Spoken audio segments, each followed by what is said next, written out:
আগে একজন হাদিস অস্বীকারী সবার সামনে হাদিসকে আবর্জনা বলেছে, এতে তাদের কি করা উচিত?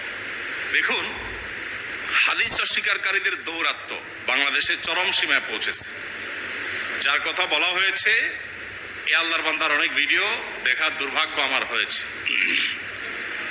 এই সকল ভিডিও দেখার পর তার প্রতি করুণা এবং মায়া ছাড়ার কিছু হয়নি। আমার কাছে মনে হয়েছে লোকটা বিভ্রান্ত। আল্লাহ তাআলা তাকে হেদায়েত দান করুন। যারা হাদিস অস্বীকার করেন তাদের কথা শুনলে মনে হবে যে একেবারে দুধের মতো পরিচ্ছন্ন তাদের কথা, কিন্তু কি পরিমাণ ভেজালে পরিপূর্ণ দেখেন। তাদেরকে হাদিস থেকে কোনো কথা বললে বলবে না আমি হাদিস তো গ্রহণ করবো না। ফাবি এই হাদিস কোরআনের পরে আর কিসের হাদিসের কথা মানবো? আয়াতের অপব্যাখ্যা এবং ভুল তর্জমা করে বলে যে কোরআনই তো হাদিস, আবার কিসের হাদিস? তারা কোরআন ছাড়া কোনো হাদিস নিবে না। অথচ কোরআনের একটি আয়াতের ব্যাখ্যাও যদি তাদেরকে করতে দেওয়া হয় যে এটা ডাইরেক্ট শুধু কোরআন থেকেই ব্যাখ্যা করবেন, কোনো তাফসীর হাদিস কোনোটার কোনো সহযোগিতা নেবেন না, তাহলে একটি আয়াতের ব্যাখ্যাও তারা করতে পারবে না।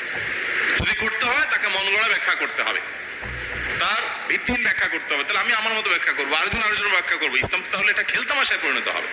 প্রকৃতপক্ষে ইসলামকে যারা দুনিয়া থেকে ধুয়ে মুছে পরিষ্কার করে দিতে চায় তাদের ষড়যন্ত্রগুলোর ভিতরে একটা বড় ষড়যন্ত্র হলো এইটা যে ডাইরেক্ট ইসলামকে আঘাত করা যাবে না, তাহলে হাদিসকে অস্বীকার করার ধোয়া এবং পায় তারা তোলো। ভালো করে শুনে রাখেন, যারা হাদিস অস্বীকার করে এদের অনেকের চালাকি হলো তারা বলে না আমরা তো হাদিস অস্বীকার করি না। তাহলে কি করেন? বলে কোরআনের সাথে যেগুলো কন্ট্রাডিক্টরি সেগুলো আমরা বাদ দেই, কোরআনের সাথে মিল খেলে সেগুলো আমরা নেই। তো কোরআনের সাথে সামঞ্জস্যপূর্ণ হওয়া মানে কোরআনে যা বলছে একই কথা হাদিসে, তাহলে তো হাদিস থেকে নতুন কিছু মানা হলো না। এটা হলো সবচেয়ে বড় শয়তানি এবং সবচেয়ে বড় বিভ্রান্তি এবং সবচেয়ে বড় ষড়যন্ত্র।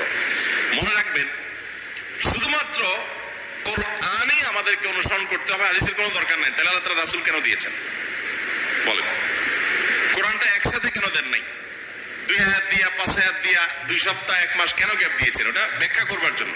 আল্লাহ তাআলা কোরআনে স্পষ্টই বলেছেন যে আপনার প্রতি এই জিকির, এই কোরআন নাযিল করেছি আমি, এর একমাত্র উদ্দেশ্য এবং কারণ, এটার উদ্দেশ্য এবং কারণ হলো লিতুবাইয়িনা লাহুম মা নুজিলা ইলাইহিম, যাতে করে কোরআনে যা নাযিল হয়েছে এটা আপনি ব্যাখ্যা করে দেন। এই ব্যাখ্যা করে দেওয়ার জন্যই আপনার কাছে নাযিল করা হলো। তাহলে ব্যাখ্যা করে দেওয়া নবী সাল্লাল্লাহু আলাইহি ওয়াসাল্লামের কর্তব্য। এখন তার ব্যাখ্যাটা আপনি নেবেন না, আপনার মন মতো নেবেন, নিজে ব্যাখ্যা করবেন, এটা হলো সুস্পষ্ট গোমরাহি।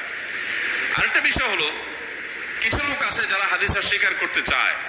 বাংলাদেশের খুব বড় মাপের একজন সেলিব্রিটি আছেন, গুনাহের কাজে সেলিব্রিটি, আমি নাম বললে আপনারা সবাই চিনে যাবেন এক বাক্যে। তিনি আমাকে ফোন করে একবার লম্বা সময় ধরে এই বিষয়ে কথা বললেন। তো যা মনে হলো যে উনি বললেন যে খোলাসা কথা হলো, উনি বললেন যে কোরআন এটাকে আমি ভালোবাসি, কোরআন আমি বারবার পড়ে আমার খুব ভালো লাগে, কিন্তু হাদিসটা না আমার কাছে মনে হয় একটু ঝামেলা আছে। এটা হলো তার বক্তব্য। সে মানে সেলিব্রিটি হলো হারাম কাজের সেলিব্রিটি। আমি বলতে চাই না, এমনকি তার পেশার কথা বলবো না, বললে আপনারা হয়তো অনেকে টের পেয়ে যাবেন।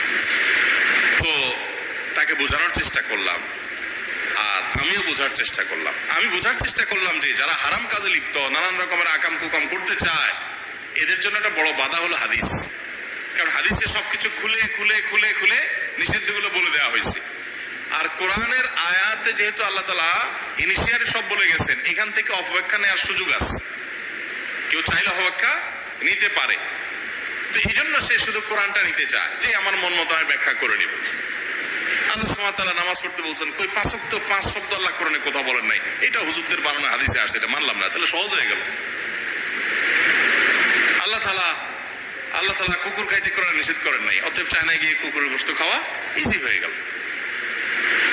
এরকম অনেক আকাম কুকাম বা অনেক গুনাহের কাজ যারা করতে চায়, হাদিসে সুস্পষ্ট ভাবে কোরআনের সংক্ষিপ্ত গুলোকে ব্যাখ্যা করে দেওয়া হয়েছে, সেজন্য তারা হাদিসকে অস্বীকার করে। আরে ভাই, কোরআন কার থেকে পাইছেন আপনি? জিবরিল কি আপনার কাছে ওহী আনছিল? যে সাহাবীদের মাধ্যমে কোরআন পেয়েছেন, হাদিস ওই একই সাহাবীদের মাধ্যমে এসেছে।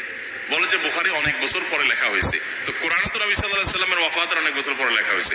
কোরআন কি রাসূল আকরাম সাল্লাল্লাহু আলাইহি ওয়াসাল্লাম 30 পারা এইভাবে সংকলন করে দিয়ে গেছেন? এটা তো পরবর্তীতে ওসমান রাদিয়াল্লাহু তাআলার শাসনামলে হয়েছে এটা সংকলন। তাহলে মাঝখানে তো বেশ কয়েকটা বছরের গ্যাপ হয়েছে, তখন এটা নিয়ে কি বলবেন? মনে রাখবেন, যারা হাদিসকে অস্বীকার করে এটা মূলত কোরআনকে অস্বীকার করার দিকে মানুষকে নিয়ে যায়। আল্লাহ সুবহানাহু ওয়া তাআলা আহকামুল হাকিমিন, তাকে তিনি অবিবেচনা প্রসূত কোনো কাজ করতে পারেন না। কোরআনে তিনি বলেছেন যাকাত আদায় করো, আর তার ডিটেল তিনি বলবেন না। নামাজ পড়ো বলছেন, তার ডিটেল তিনি আমাদেরকে জানার কোনো উপায় রাখবেন না। এটা আল্লাহ দ্বারা কখনো সম্ভব না। তো কোরআনে তো ওইটা হয়েছে, আল্লাহ যাকাত দিতে বলেছেন, ডিটেল তো বলেন নাই সবকিছু খুলে খুলে আলাদা আলাদা করে। ঠিক একইভাবে আপনার পশুর ক্ষেত্রে বলেছেন, সবগুলো ডিটেল বলেন নাই। নামাজের ক্ষেত্রে আল্লাহ সুবহানাহু ওয়া তাআলা বলেছেন আকিমুস সালাহ, কিভাবে নামাজ কায়েম করবে তার পদ্ধতি আল্লাহ তাআলা বলেন নাই। তো এর মানে কি আল্লাহ সুবহানাহু ওয়া তাআলা এখানেই ক্ষান্ত হয়েছেন? না, আল্লাহ সুবহানাহু ওয়া তাআলা তো যে রাসূলকে বলেছেন লিতুবাইয়িনা লাহুম মা নুজিলা, আরে আমি আকিমুস সালাহ বলছি, কিভাবে করব এটা ব্যাখ্যা করে দেওয়া আপনার দায়িত্ব। রাসূল সাল্লাল্লাহু আলাইহি ওয়াসাল্লাম সেটা করছেন। এখন হাদিসের মধ্যে শুদ্ধ অশুদ্ধ সেটা নিরূপণ করার পদ্ধতি প্রক্রিয়া আছে, স্বচ্ছ সুন্দর। এ সম্পর্কে যারা জানে না তারাই হাদিসকে অস্বীকার করে। তো হাদিসকে আবর্জনা যে মৌলভী সাহেব বলেছেন, এ আল্লাহর বান্দা তার বক্তব্যে ঘন্টা ঘন্টা বক্তব্যে অজস্র হাদিসের কোরআন আয়াতের ব্যাখ্যায় অজস্র ঘটনা অজস্র কথা বলে, এগুলো সে কোথায় পাইছে? তার ওই যে ব্যাখ্যা আবর্জনা বলছে যে ওয়াজে, সে একই ওয়াজে শয়তানের যে কাহিনী ঘটনা বলছে এটা কোরআনে নাই, সে কোথায় পাইছে? এরকম আরো বহু বিষয় আছে যেগুলো সে তাফসীরের কিতাবের আশ্রয়, বিভিন্ন কিতাবের আশ্রয় সে নেয়, আবার বলে আমি কোরআন থেকে নেব, কোরআনের বাইরে কোনো কিছু নিব না। এটা সুস্পষ্ট ভণ্ডামি এবং সুস্পষ্ট গোমরাহি, বিভ্রান্তি। আল্লাহ তাআলা আমাদেরকে হেদায়েত দান করুন।